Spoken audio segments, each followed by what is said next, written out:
Hello. As promised, today I'm going to talk about my interview process, along with a few other related topics, which is why I'm dressed like this.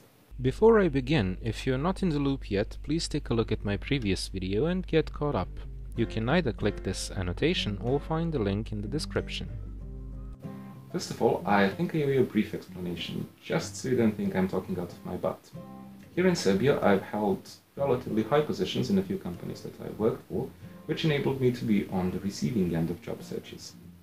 Thanks to this, I've had many CVs and applications in my hands, and also I've spent years writing my own CVs and motivational letters for different purposes. I think I can offer you a heads up, if you will, about some of the most common mistakes people make in their CVs and during their interviews because of this. Now finally to the point. My interview process basically consisted of 5 parts: submitting my CV and motivational letter, filling out a questionnaire, first interview over Skype, additional assignment, second interview over Skype. If I am mistaken, please correct me in the comments, but I suppose this is how most schools and/or companies conduct their interviews for their overseas candidates. And this is something that you will likely have to go through as well if you choose this career path. Now, I have to mention again, my videos and examples are mostly aimed at people with impeccable English skills who are, for some reason, ineligible or simply do not want to participate in the JET or rather similar programs. When it comes to your CV and motivational letter, these 2 documents are probably the first impression a potential employer is going to get of you. What does this mean? Well, first of all, it does matter what your CV looks like, and it should be tailored to the profession that you're after. Now, if you're into graphic design and industries like that, then please by all means sparkle it up. But for the position of an English teacher, and especially in Japan, let's just say that the only colors you need are going to be in your profile photo. You are not obliged to use a particular scheme for your CV, and if you have a lot of different jobs, experiences, volunteer opportunities, personal characteristics that you would like to include in it, please, for the love of all that is holy, do not use the Europass format. It will make your CV 10 pages long and impossible to read. Now, actually, for that matter, do not use any EU CV format at all, unless your potential employer specifically requests it. That being said, the bottom line is, less is more. Make sure that the design of your CV, when I say design, I don't mean drawings in the corner, but text alignment and layout, is visually even and polished. For example, I like to make tables so that all the headings and text are equally spaced, and then just make all the table borders invisible. Also, use just one font and maybe 2 different sizes of it. A career summary is not an essential part of a strong CV, but it does help catch the eye of the person who is reading it. On average, a recruiter spends around 6 seconds per CV before deciding if it is worth reading in full or not. You have to make sure that you get their attention within the first few lines. Use strong statements which show what you achieved rather than what your tasks were at your previous jobs. When composing a CV, you should always adapt it to your prospective employer, and not just use one version for everybody. Same goes for motivational letters. I suggest making a sort of a skeleton CV which will just chronologically list all your jobs and experiences with empty spaces for job descriptions. Then read up about the position that you're applying for and the company that you're applying to, and read the descriptions with their values and priorities in mind. You can also play around with the sections. For example, if you're applying for let's say a master's program abroad, you are going to put your education and academic achievements first, and then move on to your work experiences. Then again, if you're applying for a job, you might want to put your work experiences first and education second, or maybe even third. Also, always spell check everything several times, and if possible, ask one of your friends to look it over, or just simply leave it aside and then come back to it in a day or 2 with fresh eyes. Now, whatever you do, do not lie in your CV. Just no. Not even a white lie. Not even a little tiny itsy bitsy. Never, never, ever, ever lie in your CV. Ever. Motivational letters are not that different from CVs. You should also try to catch the reader's eye with a compelling opening statement and use active language. Since you will usually be sending your CV along with your motivational letter, it's important not to repeat the information already stated in your CV. Instead, if it is really something important, you can expand on it a bit. For example, CV. Participated in an international conference on budget deficit. Motivational letter. The International Budget Deficit Conference in which I participated in May 2014 provided me with a valuable insight into how slashes made to retail margin affect the purchasing power, and that in turn allowed me to adjust our company's profits by 7.3% in this quarter. See what I mean? Now, your motivational letter should rarely be more than 1 page long. The golden rule is 4 paragraphs. 1, where you introduce yourself and explain how you heard about the position offered. 2, what do you hope to gain from this position? 3, what can you offer to the company? And 4, thank yous and goodbyes. Now, your motivational letter for a position at an Eikaiwa should focus on your desire to teach English and explain what kind of experience you could bring to the table, so to speak. Okay, moving on. As for the questionnaire, you should expect this to be a relatively brief document where you input some of the basic information already stated in your CV, such as your personal and contact information, education background, professional experiences, and also some general info unique to the school or company that you're applying to. This can mean choosing a location where you would most like to work if your school has multiple teaching locations, or defining your preliminary schedule if this method of operation suits the company that you're applying to. Other questions are likely to be aimed at your visa eligibility, for example, supporting dependents or having a criminal background. Now, my questionnaire also asked for 2 references of previous employers, or supervisors, or academic advisors, and the like, but I cannot guarantee that this will be the case for everyone.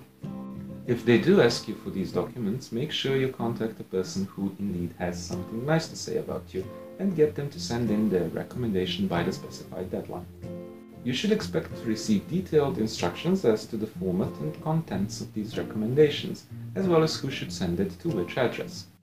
Personally, I got 2 of my previous employers to write me references, then I printed them out, had them sign it, scanned them, and sent them as scanned attachments in an email to the specified address. A few days after the school received all of the above, they asked to schedule my first interview. Now, this is where it gets interesting. This is your first opportunity to make a bloody good first impression. Facts on paper are one thing, but as Socrates once said, speak so that I may see you. You will have a few days to prepare, so this is where you need to do your homework, and I cannot stress this enough. Go through the website of the school or company that you're applying to, look them up online, search for them, use social networks, whatever resources you have at your disposal to learn as much about them as possible. For example, if your school or company has a dress code, find information online about that dress code and match your interview attire with it. If this is absolutely impossible at the moment, improvise, but stick to the guidelines as close as possible. For example, if the dress code says you must wear a dark suit at all times, please do not show up for the interview in a purple wife beater with the words party animal on it. This may seem painfully obvious and logical to many of you, but you'd be surprised how many people focus themselves and get obsessed with the interview itself, so much so that they simply block this aspect from their minds. Once you have the proper attire, make sure you get your hands on some decent hardware. A 320 by 240 pixel camera just won't do if you really want to show yourself in the best light possible. Now, I'm not telling you to break the bank and go splash out on the latest €200 device, but I am telling you to get your hands on a decent 720p camera. If you can buy it, great. If not, borrow it. There is also always the option to buy the best camera you can find and afford, use it for the interview, and then 2 weeks later return it to the store saying that you are not pleased with your purchase and get your money back. Now, while we're on the subject of cameras, be aware that higher resolutions demand higher bandwidth. If possible, test out various settings with a friend before the actual interview. You don't want to set up your camera to transmit at full HD and then get stuck mid-sentence looking like... Another useful advice, although I did not do this myself, would be to record your interview so that you can go through it later and pay close attention to anything that you might have missed during the interview itself. If you do choose to do so, however, make sure that you ask your interviewer for permission first because recording somebody without their permission is a felony in many jurisdictions. There is a fair amount of Skype call recording software out there, so Google your preferred solution. Okay, now for my case. I was interviewed for almost a whole hour by a very nice lady who asked me all sorts of questions about my previous and current employment, teaching experiences, and desire to work in Japan. I was also asked to do a role play where the interviewer pretended to be a student with a certain question, and I was supposed to explain that question to the student. If you're asked this too, please focus on adapting your vocabulary and rhythm of speech to the designated level. Another factor you should pay attention to is body language. You don't want to be biting your lips or nails during the interview. Also, smile as much as you can. I was so ginky, I thought my jaw was going to spasm. Well, still, don't overdo it. Be your nicest self and let you do the trick. Oh, and if you want to try working as a teacher but really have zero teaching experience, you might want to brush up on some ESL theory. There are a lot of books available online and also newsletters and forums for EFL and ESL teachers, with plenty of useful materials. In any case, remember that the person on the other end of the line is a human being too, and that they are fully aware how interviewing for anything can be a nerve-wracking experience, so you can expect to get a little leeway if you really are visibly distraught. Well, that would be it for the first interview. You can expect your interviewer to provide you with a few points of feedback at the end of the interview, and this is a good time to ask any questions that you might have. After this, I was sent an additional assignment to complete within a few days. This consisted of examples aimed at testing my teaching abilities. It went something like this. Student A, who is a IT professional, needs English for communicating with his foreign colleagues. How would you explain the verb to listen? Beginner level, write a model conversation. Well, something similar to this. Once again, this is where the website of your potential employer really comes in handy. Oftentimes, schools will have an explanation of their method on their website, so read through this thoroughly and model your answer after it. Now, I cannot offer you any more help than this, because I suppose that each school will have its own method, but this is something that you will inevitably have to get used to if you are offered the position, and therefore you should study it as much as possible early on. Now, when I submitted that document, a few days later I was scheduled for a second interview. This time it was with a different interviewer, a very decent young man, who wanted us to go through the first interview together. And this is why I advised you to record the first interview and then review it later. After that, all the questions were pretty much the same as during the first interview, but focused more heavily on assessing my teaching abilities. The interviewer jumped from level to level and made me think up solutions on the spot. Now, if you have any previous teaching experience, this is where it will really come in handy. But if not, I suggest you keep reading those ESL books. This interview was a bit shorter and fell just under 40 minutes. I was told that my documents and the opinions of both interviewers will now go in for further review, and given a deadline before which I will be told if I had passed or not. One of the most nerve-wracking weeks of my life. Anyway, a few days before the deadline I was sent an official offer, along with instructions on how to prepare my visa documentation. Phew. Well, basically that was it. To sum up, write a strong CV and motivational letter. Be prepared for your interview both hardware-wise, appearance-wise, and mentally. Read up about the method of your prospective employer and brush up on your ESL skills.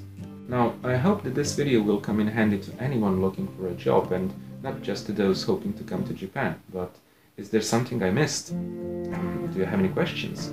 If so, please leave me a comment or send me a message and I will try to give you an answer or clarification as soon as possible. Next time, I will speak about all the various documents that you would need to put together for an engineer, specialist in humanities, international services visa sponsored by your employer. So, bye for now and stay tuned.